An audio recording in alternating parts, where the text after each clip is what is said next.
Ukulandirani ku program ya Sports Access pano pa Zodiak TV, program yanu ya nkhani za masewero. Unikira ndithu nkhani zosiyana-siyana weekend ndithu zaenda motani. Komanso pamene tikuyamba wiki ina tikuyembekezera zotani. Tionako nkhani yokhuza ndi FTH Bank Premiership kumeneko timu ya Silver Strikers yabwera pamwamba ndithu pa log table akutsalira kupambana kwawo ndi timu ya Red Lions 3-0. Osaonanso timu ya FCB Nyasa Big Bullets nayonso ndithu yapambana ndi timu imene ya Masters FC 1-0. Kodi kupambana kwa FCB Nyasa Big Bullets kutanthauza chani pamene timu ya Mighty Wanderers pakadali pano yakanika ndithu kupeza chipambano masewero awiri apitawa kutenga kuti inafana na mphamvu ndi timu imeneyi ndithu ya Goshen City. Osaonanso masewero amene apitaja inafanana mphamvu ndi timu ya Ekhaya. Komanso tiunikira nkhani yokhuzana ndithu ndi atsikana athu amene twali wa mukambo pamene akonzekera mpikisano umene wa AFCON. Kodi kumeneko tikuyembekezera zotani pamene kwabwera anthu osiyanasiyana makamaka osiyanasiyana amene takhala tikuwayembekezera ndi nkhani zina zambiri pamene tikuyang'aniranso ndithu mpikisano umene wa World Cup. Dzina langa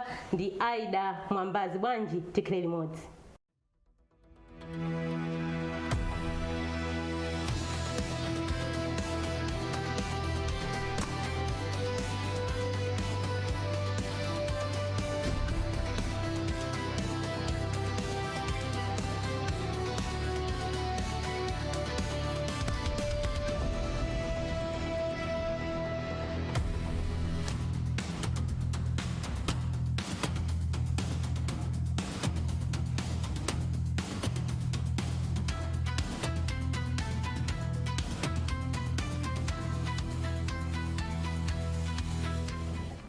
Program ya ndithu timakhanda akatswiri amene amatsara nkhani za masewero kupereka ndithu maganizo awo pa nkhani zimene tazibweretsa. Ndi Pare Chinyama madzulo ano osaonanso Henry Gome komanso Alik Chavula. Ndikulandire Alik program yathu imene Sports Access ndithu alendo ziko mukwambiri ndikhulupirira kuti mwabweretsa akamlomo kakuthwa amatero amalalo kubera mukwamuthu ndithu pamachema pano nthawi zina pamayaka moteromo koma program imatheka ndithu takulandirani. Ndikulandire Henry Gome program ya Sports Access. Ndatokoza kwambiri kuti tuli limodzi solano ndandesani bunaka kudziwa kale kuti pamatenda ine tundapeka kale malangizo kuti pamayaka nthawi zina pano.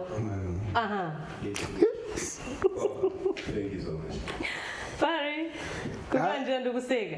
I'm very happy. Very happy. South Africa is backing home. Abahambe. South Africa, Abahambe. mukodera bwanji kuti mwe wa Africa yatuluka pamenepo ndisasangalale bwanji ndiye wa Africa. So what? Kobera ona representation ya Africa yesisabe 9 teams minus 1 inosopati ndi 8 yakomabe abahambe akafike akafike akumachulusa isamagwirire feyo ntchito akuti ntchito zakuti samatengere ndi azigwira okha ntchitozi akapitirize ntchito zakwa. naona comment ina yake SABC italemba mene madradzi matera ndi ma comments Africa wina akuti yes they had to go out of America before the 30th of June. They have got to work at home. They have to go back home. They have to go back home and protect the jobs. Back home. Chipongwe. Why is that this did work? How well I think have they done? They are out. Mwina tiyambe kwambiri ndi update ya World Cup tisanangane kwambiri yokhudzana ndi mpira amene kuyendera mu league yathu konkuno. Tiyambire ndi World Cup imene manena ya representation ya Africa. Matimu kuchoka ku Africa kuno tikukamba zokhudza ndi timu ya South Africa imene yatuluka 1-0 ndi timu imene ya Canada. Koma tikuyang'aniranso matimu ena amene apanga qualify kupita mu round of 32.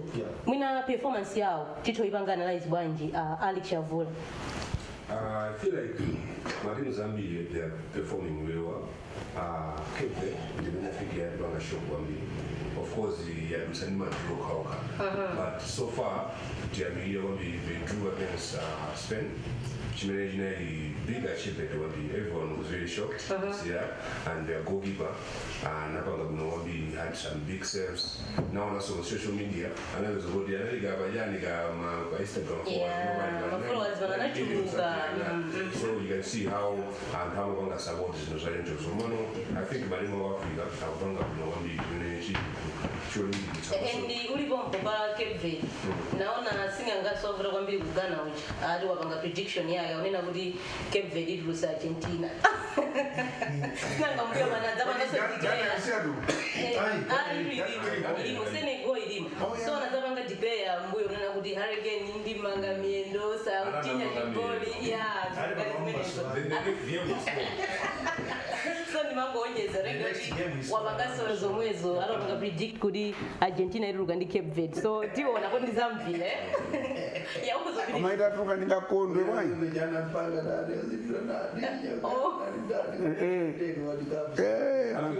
amo abasaho kumasabora Ronaldo mwina asanga koma unali pa Cape Verde kuti yachita bwino ngati ku Africa yapanga Cape Verde kumasogwanga na malimu inawo si 40 I think malimu ambiri anadusa I think malimu 8 is it 8 anadusa 9 yeah minus 1 yakuwa Tunisia yeah so I feel like the two legends are going to be malimu ambiri so we know at least now they are able to compete so we don't know game many was it Jersey I think Jersey played Portugal The first game. The first game, yeah. They played well. In a draw. No one was expecting that because people thought they would Portugal would just cruise past Jersey, but they really performed very well.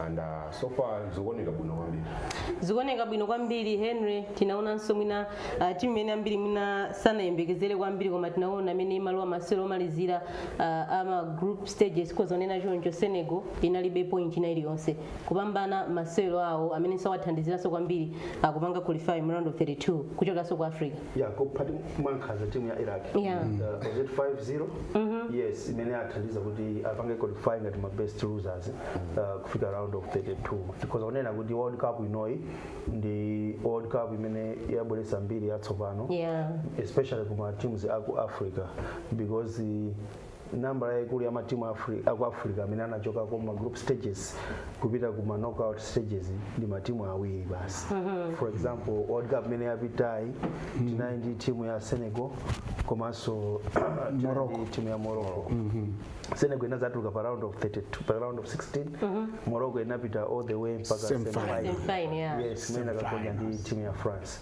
but this time around you can actually see kuti tini matimu 8 yakuno ku Africa amene achoka ma group stages kufika ma knockout stages of course South Africa being the first team kusewera ma knockout stages yakuno ku Africa yatulutsidwa we are yet to see kuti kodi ma teams enawa apanga perform more than there are really tough games ahead for example apa nimeona timu ya Ivory Coast imene ikayokupana ndi timu ya Norway kuli Haaland kumeneko Odegaard so chezera andu tunaona Norway imene inasewera ndi France kuti they rested about 10 players including Haaland and Odegaard apange chibwana chimenecho ndi Ivory Coast no the reason for resting my players Canada kita kale qualify mapanga kale qualify reason ngati may to avoid injuries and so on and so forth and Makadi and Makadi yes so France of course they took a gamble and amesa timu yose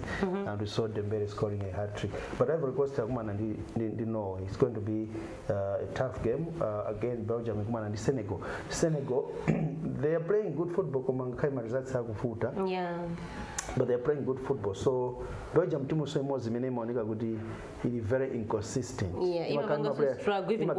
imakanima players abwino koma performance yawo nthawi zonse imakhala yobwerera mu so ikumalimba bentima kuti mwina Senegal can do well pa Belgium we have I think koma Belgium DRC there there's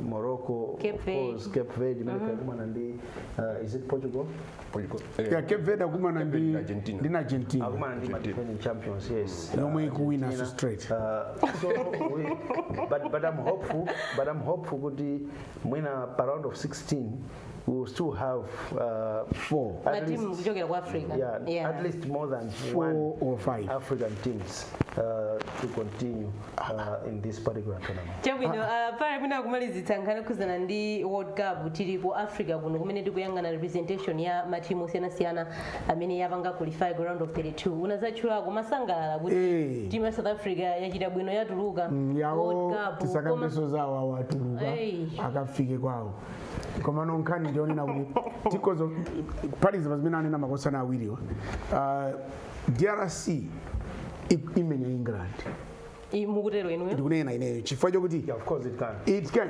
maplayer onse amene ali ku DRC mutatu wayang'anitsitsa akumenya ku Europe Nottingham Forest ena ali ku West Ham osachina tuwazebe achandota menya nawo anthu onse tuwazebe Wan-Bissaka kuli muwisa akwadziwa onse achi so England isuti izi ndi fear factor yopsa kwenikweni imene ndayionera munthu so DRC is actually qualifying in this because in terms of performance munaona mmeana mfinyina Ronaldo the best team in Europe imene inali ilili Portugal ili ndi player aliyense wabwino pali ponse player wawo ndi wabwino but they managed kuti amapeza Ronaldo chakunzungulira anthu atatu pakamodzi anthu anakuti Ronaldo sanamenya bwino no Ronaldo was actually planned before akanatomenya bwino kana kana jamasi koma anamchita plan for amati kungougunda anthu atatu anzungulira kati if you look at all the clips upeza atatu anzungulira sana sunta muchotsera mpira so iyi Portugal zoti kula Harry Kane akaziwaso mene kuti kuli ukuku ku DRC kuli anthu amene akamenya mpira so I'm not surprised if DRC is going to win this game. Norway, most likely, it will lose in the Ivory Coast. I know it's easier to plan for Haaland, even Trossard, because these are stars in this team. So makocha not Trossard, but Odegaard. No, Odegaard, sorry. Odegaard, they are talking about akwadziwa ni maplayer bwino kwambiri. Particularly Odegaard is very very clinical. Pamene uyu tikunena kuti it's easier to plan for Haaland. Maguire do akupanga plan for Haaland 2 years umama nkanisa. You know, game in a loser Man City 2-0 game Saturday morning. They planned for him, so it's easy. Mungangopanga frustrated with us and agunde pira mulibombo. Of course, but anthu asakumva chichwa kuma Ivory Coast for sure. What you want to say? Trust me, Norway will get out of this. Ivory Coast will go on to play. Timu de mene kozokayo vuta kwambiri in France. Because France, most of the people that are said about the Africans, the Africans and out. I mean, kozo vuta ndamini. So akazirangokumana. Akazirangokumana. Komana kumenya ndi Sweden. So most like for Sweden is nditi anthu dawo titabwino kwambiri. So France should thank themselves and Dembele, who can change things around. Dembele, Mbappe. I think Mbappe is as good as the Menaridi. Olise one of them. Papa Muganina Zofino Sinter game. In fact, France is a good team. It's got a lot of the Dunena Zaudi Muganina Mbappe is as good as Ukarandi Harand. For Andokos on Jita plan Yeuch. Commatantunga Dembele and Tovuda, Olise Mgunena that Tovuda Ducos Wajita plan one to for people, I mean, I'm a finisher, got Menadi Hurricane. It is a Gompatsamund. So we are saying Ivory Coast to win this game at all costs. Senegal is unfortunate is meeting Belgium. Belgium is talent of Vuta Wambiri. Ndekuti usuku ibasa usopata urikoza kudutsa ayo ndikuyika so bano Morocco I had a feeling that Morocco ikoza kudutsa but then Netherlands ukayo national elite talent it's a the toughest game ikoza kala mini for Netherlands ili player my player minoti abwino kwa so Morocco so in my player so Morocco ndiye abwino and ikumenya so mpira wabwino but ndi game ya bwino toughest game imene Brazil is playing all right, we'll talk about yeah, but of course Ghana ikamenya ndi Colombia. Colombia ikumenya mpira. Ilipwa mpira. Colombia ikumenya mpira. But anyway, inayo hapa magema yenu mwandi bats. Ghana inaenda kuza ni England ituluka. Norway so ituluka. Of course. But games amenu ndana za wili. Mugazati pasa moyo akina Brazil koma Tizani nas. But of course we also have Australia imeneka kumana team ya Egypt. I'm hoping for Egypt can go through. What we have seen. Algeria now also apanga qualify the last game. You know, Riyad Mahrez anabwera okay, Gomez, the quick part ya bwino ndione na kuti Middle East chose kulibepo representation. Yeah, kulibepo. Kulibe representation yose pamene kwa Africa tinali ndi 10. and ku Asia I think kuli Japan and Japan ikusewera mpira sindinaonenso Japan ikumenya mpira ndezioneka ndi Brazil imene kumenya kuti zikhala zotanaida ndi zimenezo ndithu zokhudza na mpikisano umene ndithu wa World Cup tunena kuti magemu akupitirira mmene tili pano ndithu panga program ya Sports Access kuliso masewera ndithu amene pakadali pano akuseweredwa zonsezo mkungoyang'ana nkhani yokhudza ndi matimu choka ku Africa akuchita motani tikhale kuona zikuyenda bwanji komanso chiyembekezerezo tani tibwere kumudzi kuno akutengera ndithu kuti FDH Bank Premiership kunali masewera nkhani kuyambanso ndithu ndi lero kumene tinaona masewera amene ndithu anali pa Mumvera Stadium pakati pa timu ya FCB Nyasa Big Bullets komanso Masters FC kumbukira ndi masewera amenewa amene ndithu akaseweredwe pa Joyce Chitro Stadium koma kamba kazifukwa zina anawasuntha ndithu kuwabweretsa pa Mumvera Stadium koma 3 points yatenga timu ya FCB Nyasa Big Bullets pamwamba pa timu ya Masters FC 1-0 chigoli chimene cha Ephraim Kondowe Alik Chavula taona chigoli chimene inapeza timu ya FCB Nyasa Big Bullets kuona sombali ya Masters ikuoneka kuti zikuvuta. I feel like both teams, especially let me start with Big Bullets, I feel like the creativeness is not there. Of course, I think I'm blaming the formation. We are playing team with strike away. We have a lot of creative midfielders. So playing Nima strike away, ndori ni midfielder mozo defending wina wa holding komasa ina azibira yonchi midfielder amene ameta kuti azibira kwambiri komasa azibwera ndi ungani nuko. He is very creative. You need winner wa defending someone who can hold ndi munthu kuti azibanga create and one striker. So my chances sana magide create. You see a striker is waiting for the ball manompia sukutani sukubwera kuona kuti mpira ujori wabwino ujori mwina wabidako mwina one on one so osarani osapezeko so chimene udalira kwambiri Bullets ndoti apange atumize ma crossing kati ndoti mwina akahede and I have a problem with the wingers. Ma wingers akali ndi mpira akufuna kuika cross timaona ma wingers akunja kuja aina Olise tu akambawa aina Mbappe aina Vinicius they will take on the defender every time koma zikusokera kwambiri wapeza kuti wing akupita ndi mpira uja uyo wabweza kana kufuna angoika cross so chigoli singabwere bwino you have to be calm ndi mpira bwino vini mpira nawo mpira bwino moza ungopanga zaphuma basi ndesingarani pamene Masters ndaona ngati nayo creativeness ndi mbola kwa zikuvuda ndoti chigoli ndola azidalira kuti stand David ulamwike cross basa ahead chifukwa creativeness right but I don't think they have a midfielder or he can create all and kuti ka fear factor I don't think they even have any fear factor in with them in the team. I don't see anyone. I feel like Kumbuyo Gundea very played well. You have Sambani, I mean I think ngati center back. So I feel like Kumbuyo anali bunobwino komano going forward. Zimavuta. Mavuta kwambiri.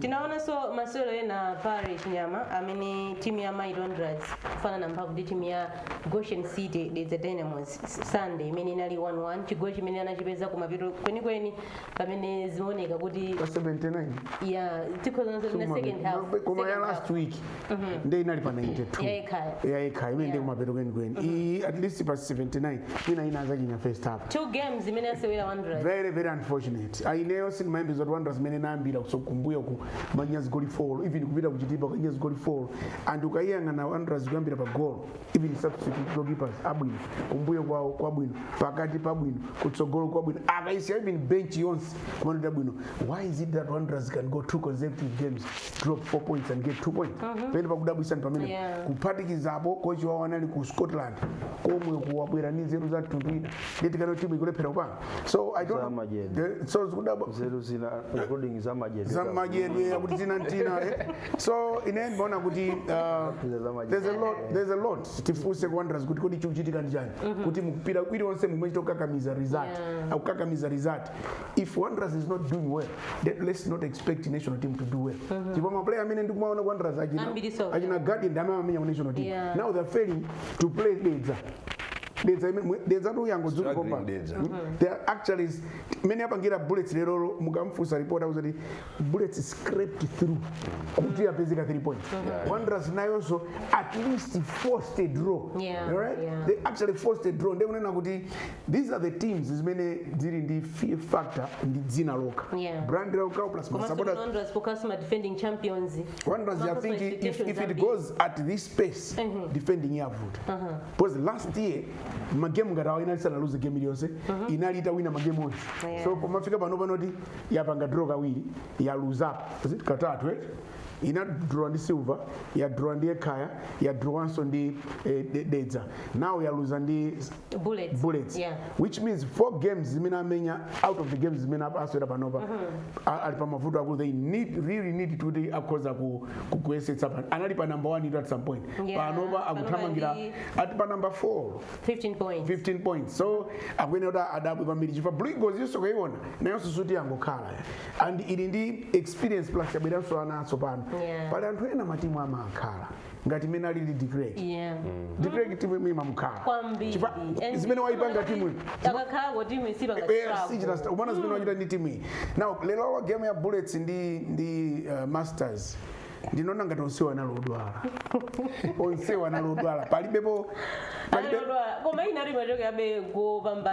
timu imene yamenya kuti yandichita impress kuti alibe timu imene first half ija 0-0 and ukuona kuti kodi matimu kwecheni kumene akuchita njani chosadziwika bwino so tikanena kuti ya Bullets and Strikers awiri mema yankhuli achavula kuti malephero azimenya nde kuti maplayer unkati nzero alibe zaathera kapena even awamwe mutu unena Masters pamafika pena pone kuti kodi anthu akumenya mpira wake because atabwera ona kumene kuti kuyonera game yato iyi mukuti ndi Super League ya Malawi and this is the way they are playing and Bullets has got national team players so tipendi madandaula kwambiri is kuti ngati sikuchita bwino Bullets ngati sikuchita bwino Wanderers or Silver Strikers singati ngelo safa so yes Super League yangu yamba kumene ngati sikuchita bwino Wanderers ngati sikuchita bwino Bullets ngati sikuchita bwino Silver ndekuti pali ena amene akuchita bwino ndio usakatenga umene akuchita bwino kwa so nkhani ndi iyo amene ngati akuchita bwino it means ma standards athu atsikano pansi chifukwa amene amatipatsa tangu twende kuti kumve chisoni kwambiri ndi Wanderers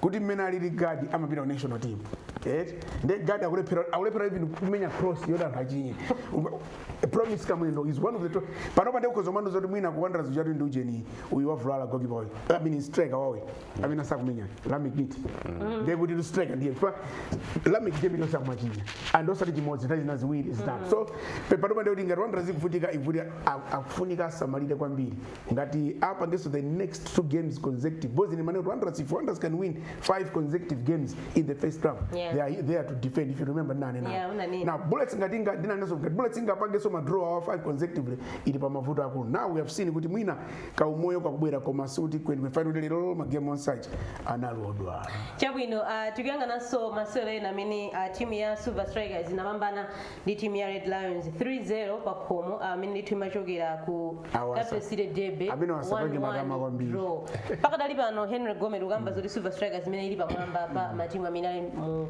FDH Bank Premiership ndi 17 points pakadali pano yeah of course Silver Strikers igoni kuti ili bwino zawo zikutheka ali ndi 17 mwina like what you were saying about Bullets and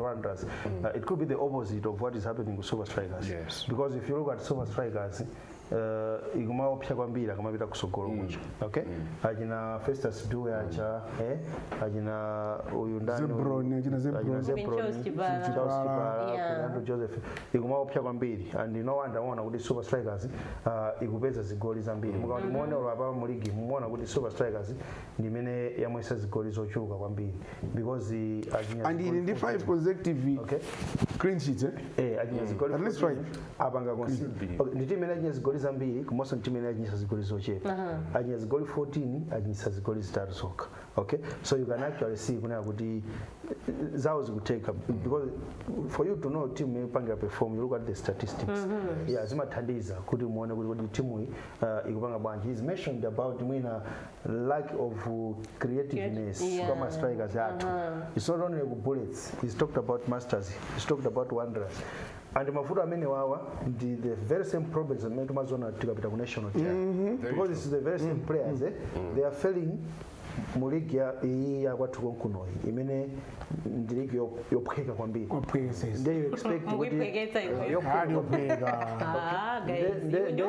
ndiyo expect them kuti akapanga perform ku national team sizingateke tsokaira Wanderers akuti akulowa kafu akulowa kafu ndi mamenyedwe ake awawa oti ekhaya kukokera dedza kukokera ndi akakumane ndi Simba Sundowns ayichula amene awasanga kumane nawo koyambirira Sundowns ndi South Africa ijaro Sundowns South Africa uchosa mwina folo dominate defend unena kuti Wanderers akuyembekezera kuti akupita fortunately koyambirira ku Premier sanga kumane ndi madala ngati amenachi tizaika maguloma kumana ndi matimu after all Simba ya ku Tanzania ndi chani rival yawo panopa azigulira malo kuti sangayambire pa Yanga inadulutsa Super Strikers amene azigulira malo sangayambire pa preliminary so gome you come in Ajwanenka Galaxy and akulephera gome akulephera kumenya ndifaina kuti nkhawa zathu even pa continental sitingapange gome you can take it on koma ku national team we can't play that so it's actually a true reflection of what is happening. The national team is a true reflection of what is happening in our league because it's the very same players, okay? Creativeness yokuvuta. And now is this akati kumakamba. Pena paketi makanga kuti mwina sidimaonera mpira He's given an example of Vagina Vinicius. Okay? Kuma an example ngaberekeze Vini. Mafuna bereke ndani. Au Sundowns. Simachira kuoneka. Au Sundowns. Kwata liga? Kwata liga. Vini Mbappe. Okay, mpira. Olise. Olise. Mpira pena pake ndi zero. Yes. Zero za mpira. Za muntu we pampira. Kana mana uda think my strikers they are born. Umakado wangu bado nazo zero zote. Akina ife. Umeona ngati gaba uchete. Mene kana yambira kagaba kaja ku press kali mwana mucho. Zimeka mapanga zimezi just. Maida kuoneka. Kubona uyu ndi striker. Yeah. Okay? Uyu ndi striker uyu. But the strikers angata mina mapanga zimezi just muligi mwatu. Okay? Mawingers amene tu. Bola uyu wa Silver Strikers. Joseph. Mpira kama ngomenya tu basi tu. Bola ugwere mbox. Chimenya bola chigwere. Ugwere mbode. Ugwere mbode. I'll give an example. Unaona game imene Netherlands inamenya ndi Sweden. Imene Netherlands inawina 5-1. Was it 5-1? Yeah. 5-1. Netherlands. Unaona zigoli zao zonse imaka kama cross behind the defense. Yeah. And kampira kapira kapasi kama ngobwera choncho. Koruka bubuluma yokoza kugwesera mgolo mwako momo. Kama ngobwera choncho. Akaredza chinawo cheni ndani uyo Broby zungomaliza chonchi basi. Okay? Koma guys, unaona ngati ma example mpereka akutali kwambiri. No, but I mean, mina kutenga squad cup sina nganthu kumaonera pakadali pano. That's how football is played. That's how football. Yeah, I know. Koma so I hope going forward. Malawi. Netherlands. Magoji mutithandiza. Unfortunately magoji so ambiri mu Super League mu. Very recycled. Very recycled. Magoji wakuyala makoni basi. Pira kukona. Tabwino. Masewa amene ndane nawo kunaliso ena kumene timu imene tinayikambaso ekhaya ikuoneka kuti ikuchita bwino kwambiri mu FTH Bank Premiership. Nayonso inapambana ndi timu ya Mafco Pampira Stadium pakhomo. 3 points ayipeza 1-0 ndimene anathira masewero Parish Nyama. Ukuoneka kuti unena kuti akuchita bwino kwambiri yayi. Akuoneka kuti azikokerano. Azisana yambe chonchito. Of course anambe. The first 4 games ndizama tamangisa boji kumbweresa. Mutamangisa kumbweresa. Kama hivi ndio pa log table. Albino kama final kona log table jari kuna mizano ukango wina game mode bullets yote maneno dili kumbuye kumbuye ipano dili kumbuye yango wina game mode is number 3. All right, so even Brigos inango wina game mode is number 1.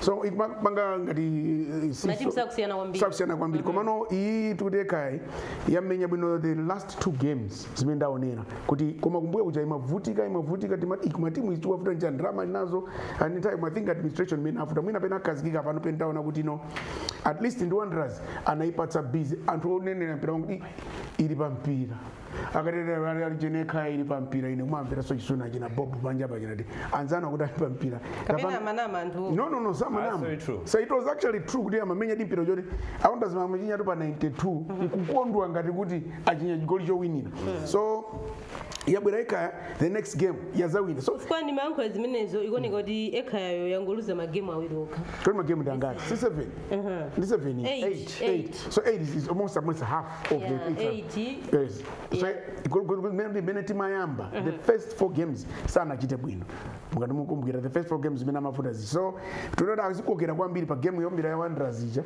kozabwera ina adzawina ndi Masters or something after that akuoneka no ali stable ngati angapitiriza at this rate ikozokhala nsobwino ngati mukumbukira so ina Craig Sporting Craig itabwera ndi coach coach Nzimayo chachisomwe yusome naswera ndi Wanderers inavutika naye kwambiri ichi Craig ichi after that mina bwera Ernest Fisher ndi akuti tu Fisher kuthamangisa kumalilime pantunda fitness levels kumene kokuti Craig the next game Craig I think inazawina kwa pale ndizoona zake that Fisher kusakupanga zamasera kuti team ikhale fit kumene so we'll see the way we are going to go koma I think league sitting kama ninene tu pano I feel like for Ekaya they have a lot of top talents. The edges are Nwafana. So because of that, the energy levels are always high. So they are always going to chase again. Then wakawudi magona pangono. You look at the likes of Blumbe, Chunga. Nimafana udi abu inogambili. Anabili sasa mwina anawili kuloni kuyani Red Lions. Sapton Chintokoma. You also look at Madamadu Machibita. These kids are also doing well. So you see udi Chifori and Hua, maiji hao, masaizi hao. Jimoji mozosi, malevo hao udi. Ndiyo palibe zuri mwina azirana mwanogambili janchani. So I feel like because ndi mafana ndi energy ali bwino kwambiri komanso talent yawo ndi yapa mwamba kwambiri ndi chifukwa ya fingi zamba kuchitika kubwino komanso I think mwina ndi amene zimavuta moja kunali mwina zinthu zokokana apo ndi apo ndimene mapangitsa kuti asatani asachite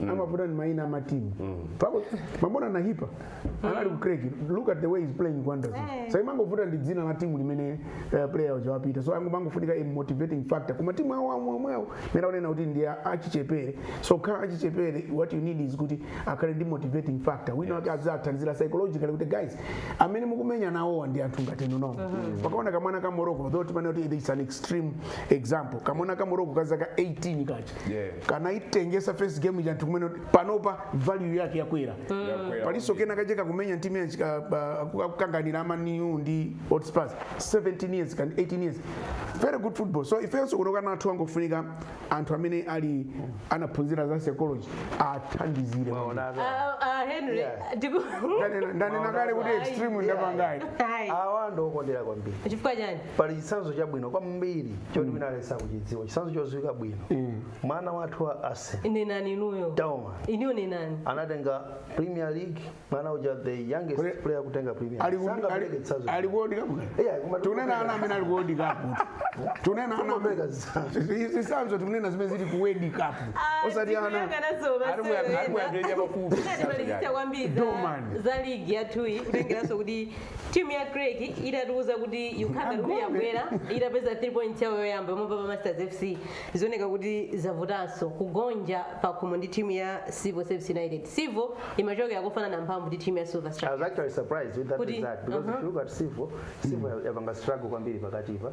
I think analuza magemu atatu mongosogozana ya kuchitipa anazagonja apandika ronga then they went kudetsa anakagonya ndi is it Mitundu Baptist then azamenya Airtel name kunena kanafana na mphamvu ndi Brigos I think 0 anaipa na 0 kuzafana so mphamvu kuzafana ndi sazo mphamvu ndi Silver Strikers padabe bacha of course padabe bacha naona be an improved performance mapotika ya Uganda kanga tapita kumeneko kuthandizira pawiri patatu ndi apa taona sama ululeza ine atapita aulula maisi ndi timu ya Craig I was impressed with their performance against Masters kwambiri and this I thought they would pick it up from there, but well, football. That's what. Ndongozungulira. Football. Yeah, timalizise Ali ndi nkhani yokuzana ndi timu ya Blue Eagles nayo so ina lawa chigonjetso nayo so inagonja ndi Mitundu Baptist. Kodi ndakamuna. Mitundu? I think I'm even right off Mitundu. So as we said, the beauty of football, we're always going to be shocked. What's happening? Because Blue Eagles is really doing well. Doing a very good job. And now also want us to go to Mafana one bit. Migogona still in the ambit. Migogona day Migogona mpaka. We got the grade senior and junior. Yes. Which is looking good. When the head coach senior and the decrees are there. It is so only come up with decree. Put us as president decree.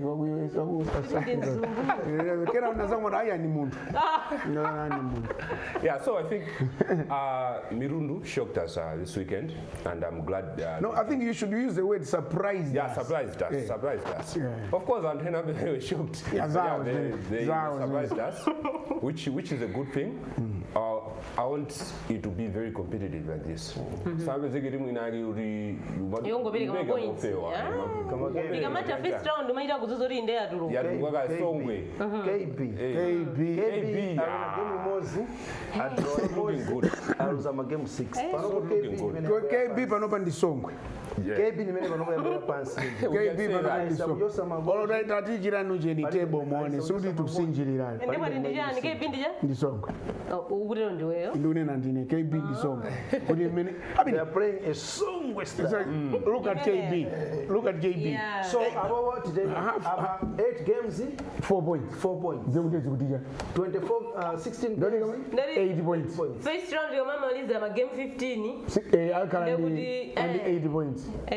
So first ndikuze zone zimene machitika ndi chinsisi cha league ya 2. Ngati first round sunagwire 21 points. Simavuta. Sungaza kukere inayo. Kuti zimavuta kwambiri mafuna. Ima kaso league yatenta. League imene pomwe ndoti achina ucheni ya usithobwa achina Silver Strikers atenteratu pamene pomwe. Fai yoyo imene ndikuyonera Silver imene yakira. Unfortunately kwachoka McDonald ndi vunga. I don't know the government jaika. Ana excuse yomwe masoya bidaja amina nafana na mphamvu ndi Silver. Amanena kuti kuchoka kwa Australia zabanga it's not an excuse because yeah, it's not an excuse, it's actually true. For kuchoka McDonald utafika 17 points and asachite asaluke bwino timu ichi akoza kuvutika kwamba ifa McDonald one ma throw in albino running mbali mjameno wati ma wingers kanso kati ma attack amaenda so kwambiri so uivunga pakati pa jamata kuphika mpira so you actually see zone di mene ikhalire ienda modern koma set up league bakali pano at our standard ndimendi turu uchitira program ya timene ya Sports Access kunikira nkhani zosiyana kuona konkhani okusanimpikisano mene wa World Cup kugenda bwanji maka representation ya matimu kuchokera po Africa kuno tiyembekezere zotani round of 32 pamene una timu ya South Africa ya this year yaduka ndi timu ya Canada koda amene atsala atonetsa zotani komanso tana konkhani yokhudzana ndithu ndi FDH Bank Premiership imene ligi ikuyendera matimu ena akuchitira pansi penipeni komanso kumwamba kwenikweni tipita ku break tikachoka kumeneko kuti ndi nkhani zambiri kumene tiyang'aniranso kwambiri kukhudzana ndi AGM imene ali kusalima bungwe la famu salanso nkhani yokhudzana ndi atsikana athu the Scorchers ali mu kampu nkhani yake ndikukonzekera WAFCON kodi tiyembezere zotani aida mambazo dzina langa bwanji lanenso mu second half.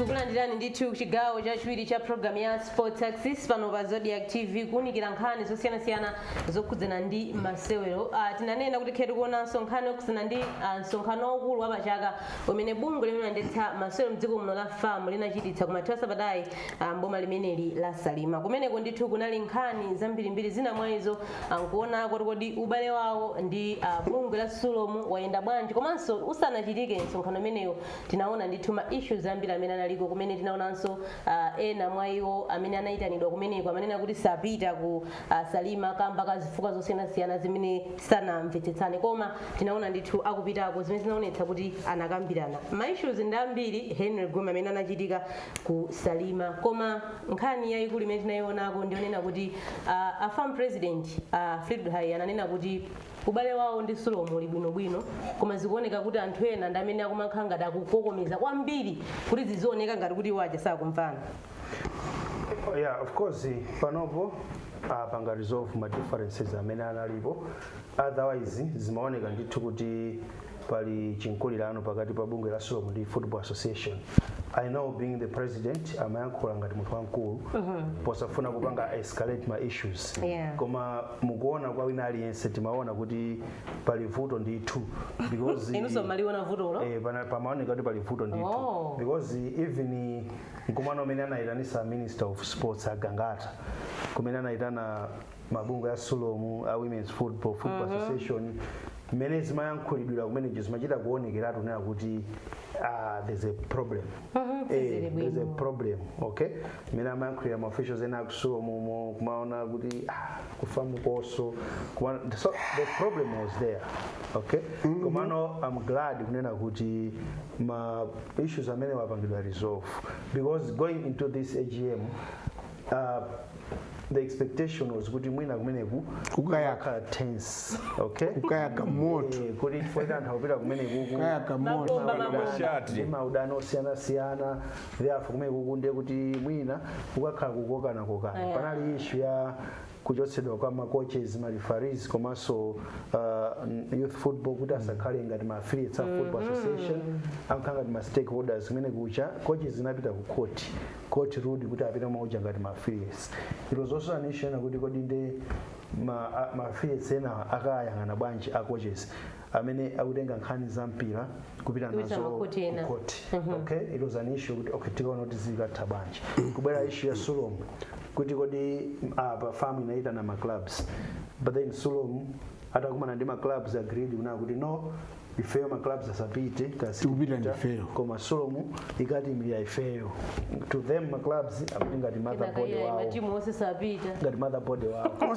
Then kumamba statements from the president Sulomu, from so Zmanika ngati kuti palizambiri mbili. But I was actually surprised on the day kuna kuti this AGM took less than 2 hours. Less than 2 hours. All the business was done for the AGM. Okay? Good. Okay. So this is good actually. Out of this AGM we have seen kunena kuti aliyense kumene kucha watuluka kwa okutira maudani onse amene analipo kugwebana zonse zikona kuti zatha. Not anthu machitikadi. We have heard from the President Football Association here. We have heard from the President Sulomu Mitawa. We have heard from other affiliates also.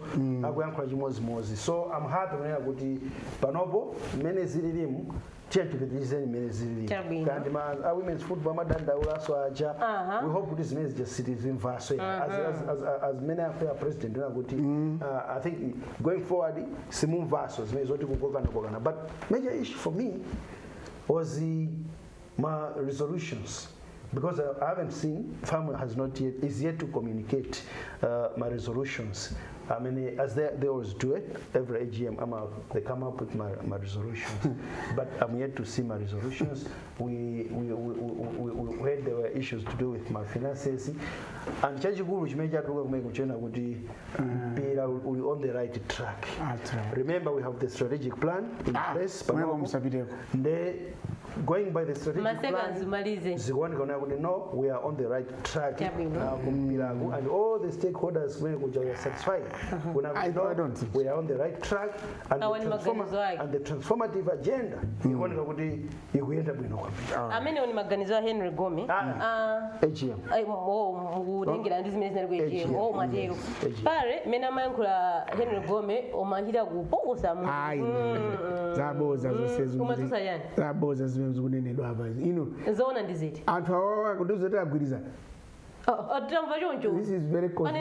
Anena chonjo is good for the football of Malawi. Ndikuona bwanji. Ndinene kuti ngati uli mgwirizano wabwino ndiye ndi wabwino for the good of Malawi. Koma this is cosmetic. Plastic smiles. From president na solo president. Ndiyanero ni malize. Kodi amene mumako kankhani ndiyini. Ine akadagwirizana. Ine fanene maganizo anga. Nene point yake. Ine akadagwirizana. Unayankula kumbali yako. Ndiyire defend it zimene kunena ine. Mwina mfuna sagwirizana. Mwina Zukusangasa zokokana kokana. Gome. We have got 5 minutes to go. Ningoyankula 2 minutes. Kani ndionena kuti izizi tikuzidwa babazi ndizongonena kuti anakumana I think Friday kumena kuti amakapanga ma reconciliations awawo then kubera abwera aya tagwirizana. Trust me, izizi ndi face covering zeti mati munda muli mwala ino mundu kuukwirira next year mukamazalima khaso likazamenya mwala mecha zakutemana izizi sana ita resolve. Tell me about kuti disciplinary imene ili pakati pa Sulom ndi ipita kuti yata ine namva akuyankhula nena kuti angakhala apanga resolve ma issues yawo koma ma issues amene analipo kale aja akala sindisiri nagwirizana ino linkhana kuzana ndi venue ine linkhana kuzana ndi venue zoti ipitirira akulu tisamanene kuti takhululukira mbozi tikufamu msaitenge ngati famu ja ili payoka Sulom ili payoka Sulom ili mkati mwa famu na mwana waitanidwa kuti apanga milandu ali ndi milandu kwa fumu wino afamu yantengera mwana wake kufumu kena wabwera kunyumba akambirana ankaniza zata the next day anyamulani te ku court so lisina malize usaniduli so ndisho kuzana discussion that's why I'm ndikunena kuti is very very cosmetic anthu tisanamizane kuti apapanda akupanga our next day achitobwera limozi chimene chikubwera soloso limozi chonchi is kuti ifeti izona ngati zagwiza. This is also a cosmetic issue yotonyeza where was this all along anthu abwera limozi kuti kodi ndikayamba tambetsera kubeba tichonje ndikayamba abwana unless ngati mufuna tambetsera unless ngati mufuna unduza kuti there are some individuals who are trying to be isolated chifukwa amitawa omwewo anena kuti sadzaimanso abitawa anenosadzayimanso after resolving this sindidzaimanso. That's number 1.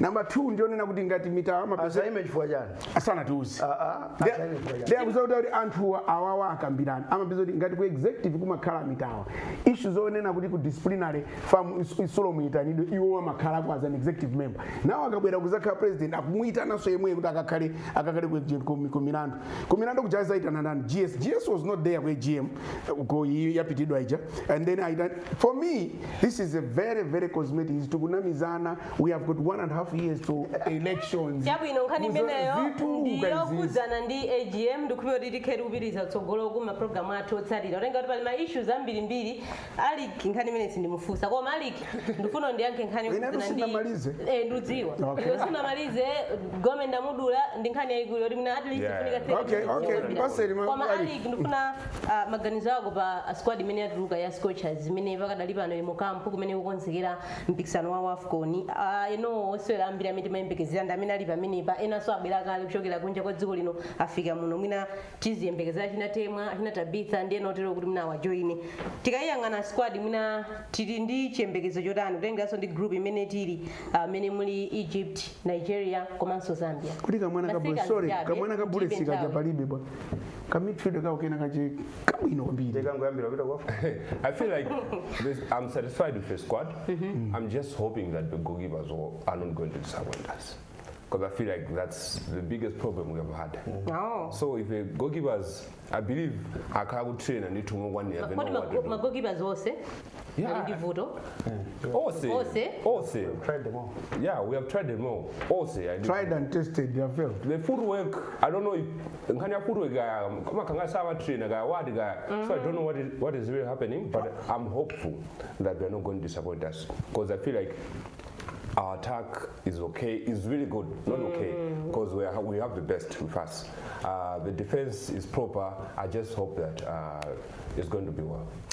Pari, maseganzi yabe squad ndi yabwino kwambiri ngati I think it is onjezerapo ngatanga bwere temo ndi mbale wake uja because we really need those two girls. We really need kuona kuti alimo ndi mnati tingodira yeah, we really need these two girls kuti tikaite because these two akabwera, trust me, ndachina faith aja mene umamenyedwera akakamu kuti ndani chimwemwe madisi ndo mfupi ngati iweyo koma mena machosera ma aerial balls mana uya albino kwambiri problem ndio kai wanena ali kuti pagoro sikuti si abwino ya koma at that level yamakhala jitali kwambiri so makhala out tense kwambiri. Malizani Henry ngana kuzandi squad ya team ya Scorchers imene ilimo kampo. Yeah, palibe chodabwisa china chilichonse because I think no players ake ukao amene akhala kutumikira timu hii nthawi yonse.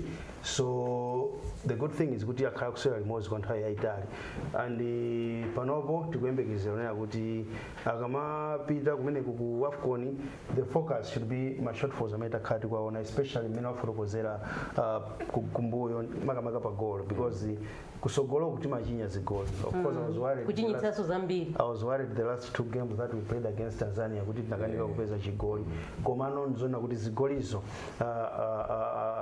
generally zimabwera komano timapeza kuti tukanika kuwina chifukwa timapanga concede so zigoli zambiri because of kumbuyo uko ndiye ndikuonera kuti panopo the focus should be on that komanso looking at our opponents, team ya Nigeria, team ya Zambia, komanso team ya Egypt kuti kodi tingapange chani kuti tikamenya matimu amene. Chabwino.